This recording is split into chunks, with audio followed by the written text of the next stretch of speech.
Tout le monde n'est pas censé te comprendre.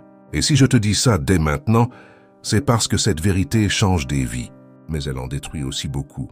Si tu as déjà eu l'impression d'être seul, même entouré, si tu as déjà senti que personne ne voyait vraiment ce que tu portes à l'intérieur, alors écoute bien, parce que ce que tu prends pour un problème est peut-être un signe. On nous a fait croire que l'isolement était un échec, que ne pas être compris signifiait que quelque chose clochait chez nous.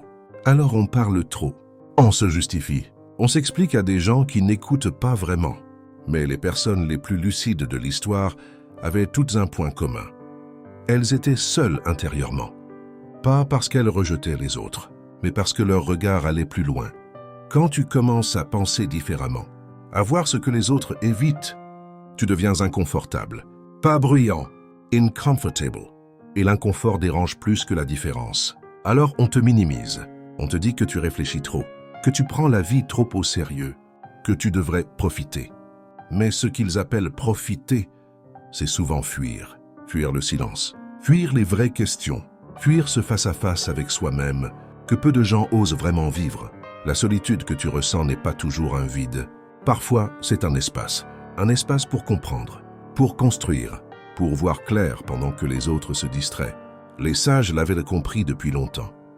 Le bruit rassure, mais le silence révèle. C'est dans le silence que tu comprends ce que tu veux vraiment. Pas ce que tu répètes, pas ce que tu montres, mais ce que tu es prêt à assumer. Beaucoup préfèrent être entourés plutôt que lucides, acceptés plutôt qu'alignés. Mais ce choix a un prix. À force de vouloir être compris par tout le monde, tu finis par te trahir toi-même. Et cette trahison est plus douloureuse que la solitude. La vérité, c'est que certaines étapes de ta vie exigent le retrait. Pas pour fuir le monde, mais pour ne pas te perdre dedans. Tu n'es pas bizarre parce que tu apprécies le calme. Tu n'es pas faible parce que tu observes plus que tu parles. Tu n'es pas perdu parce que tu doutes. Le doute est souvent le début de l'intelligence. Ce qui devrait t'inquiéter, ce n'est pas d'être seul parfois, c'est de ne jamais l'être. Parce que si tu ne supportes jamais le silence, c'est peut-être parce que quelque chose en toi essaye de te parler et que tu refuses d'écouter. Alors non, tout le monde ne te comprendra pas. Et c'est très bien ainsi. Les personnes qui sont destinées à rester dans ta vie n'auront pas besoin de toutes les explications. Elles reconnaîtront ta profondeur, sans que tu aies à la défendre. Et les autres laisseront leur place. La vraie question n'est pas « Pourquoi suis-je seul parfois ?» La vraie question est « Qu'est-ce que cette solitude essaie de m'apprendre ?»